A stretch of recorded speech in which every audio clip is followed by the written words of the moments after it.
लगता है भारत और कनाडा के संबंध एक बार फिर पटरी पर वापस लौट रहे हैं। कनाडा के विदेश मंत्री अनीता आनंद की 3 दिवसीय 12 से 14 अक्टूबर 2025 को भारत यात्रा से तो यही स्पष्ट संकेत मिल रहे हैं। दोनों देशों के विदेश मंत्रियों की बैठक के बाद जारी संयुक्त बयान में भारत कनाडा संबंधों के लिए नया रोड मैप प्रस्तुत किया गया, जिसकी नींव आर्थिक सहयोग पर रखी गई। दूसरी ओर भारत ने यह सुनिश्चित किया है कि कनाडा उसकी चिंताओं, विशेषकर खालिस्तान मुद्दे को नज़रअंदाज न करे।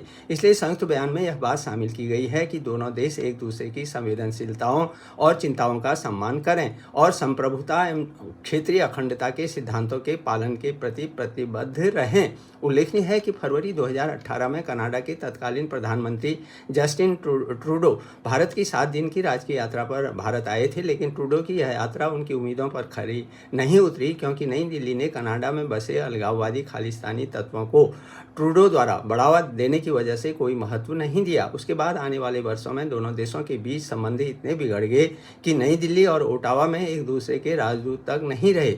वर्ष 2023 में संबंधों को गंभीर झटका तब लगा जब ट्रूडो ने कनाडाई संसद में कहा कि उनके देश की सुरक्षा एजेंसियां इस बात की जांच कर रही हैं कि क्या भारतीय सरकार का कनाडाई नागरिक और खालिस्तान समर्थक नेता कुलदीप सिंह निज्जर की हत्या में हाथ था, जबकि यह केवल ट्रूडो की कपोल कल्पित कल्पना थी और इसलिए वे कोई साक्ष्य संसद में प्रस्तुत नहीं कर सके। उसके बाद मार्च 2025 में ट्रूडो के प्रधानमंत्री पद से हटने और पूर्व बैंकर मार्क कार्नी के सत्ता में आने के बाद से रिश्तों में सुधार दिखाई देने लगा। दरअसल चुनाव में कार्नी का मजबूत कनाडा, मुक्त कनाडा का नारा खूब चला और इस चुनाव में खालिस्तानी समर्थकों को मुंह की खानी पड़ी।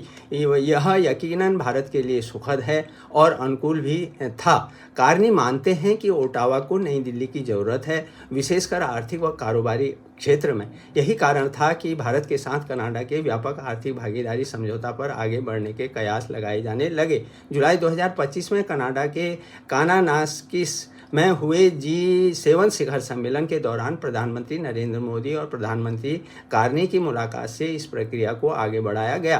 अनीता आनंद की भारत यात्रा द्विपक्षीय संबंधों को आगे ले जाने की ही एक कड़ी कही जाएगी, लेकिन कनाडा को जहां भारत की सुरक्षा चिंताओं, विशेषकर अपने देश में सक्रिय खालिस्तानी समर्थकों की गतिविधियों के प्रति संवेदनशील रहना होगा, वहीं भारत को भी निज्जर हत्या मामले जैसे संवेदनशील विषयों पर पारदर्शिता दिखानी होगी। भारत और कनाडा द्वारा अंतर मंत्रालयी ऊर्जा संवाद को पुनः प्रारंभ करने का निर्णय लेना सर्वथा उचित है, क्योंकि ऊर्जा सुरक्षा भारत के आर्थिक विकास का एक प्रमुख तत्व है। भारत को अपने ऊर्जा स्रोतों में विविधता की आवश्यकता है, जबकि कनाडा के पास विशाल पेट्रोलियम भंडार हैं।